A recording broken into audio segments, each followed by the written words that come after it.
It was a rainy night, and I was driving home from my late-night shift at the diner. The roads were quiet, shrouded in darkness save for sporadic light posts and the occasional storefront. As I passed a familiar deli, I noticed a woman standing under a solitary streetlight, drenched in rain, her arm outstretched, signaling for help. Against my usual cautious instincts, I pulled over. She approached my car, her demeanor grateful and disarming.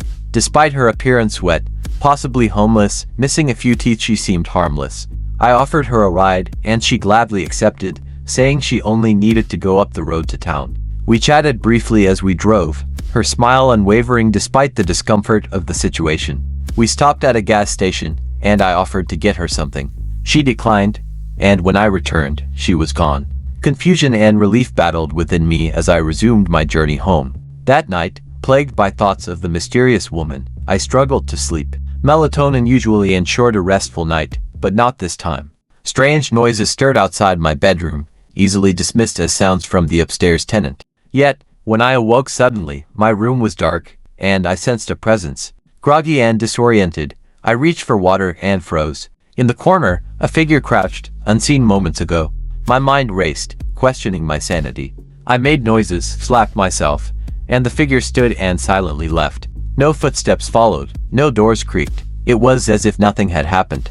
Shaken, I called my dad, seeking reassurance. He chalked it up to a night terror, urging me to calm down. Still, I locked my bedroom door and eventually fell into an uneasy sleep. Morning brought a grim discovery. My car showed signs of intrusion. A missing blanket, stains on the floor, evidence that the woman from last night had been more than she seemed. Panicked, I called my dad again, seeking guidance. Finding nothing else amiss, he advised against involving the police. Haunted by the incident, I avoided leaving my apartment, grappling with a newfound unease. Eventually, unable to shake the feeling of violation, I moved out, leaving behind the unsettling memories. Months later, I found myself agreeing to attend a house party with a friend, despite not being invited. Arriving late, I soon realized I'd had too much to drink. Searching for my friend, I discovered I'd left my phone in the car, now gone with my friend.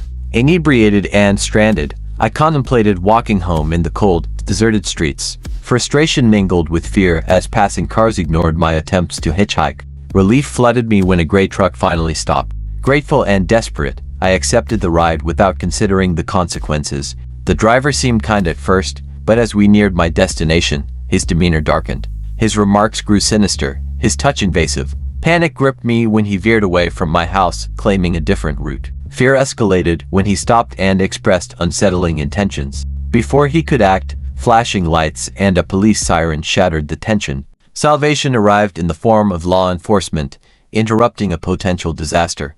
Trembling with gratitude, I recounted my harrowing ordeal to the officer, learning of the driver's criminal activities.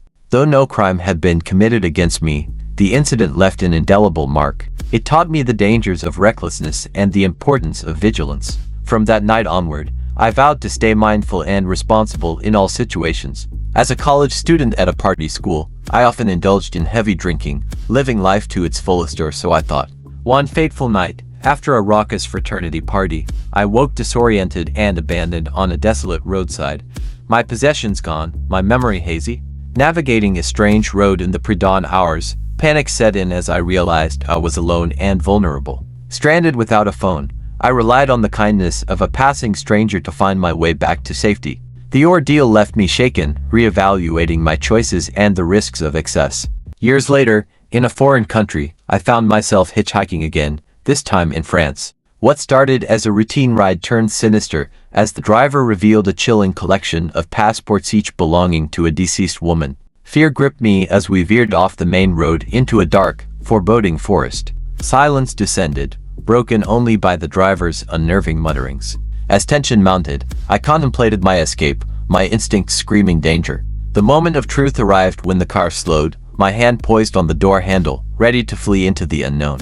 Suddenly accelerating, we emerged from the woods, back into the safety of civilization.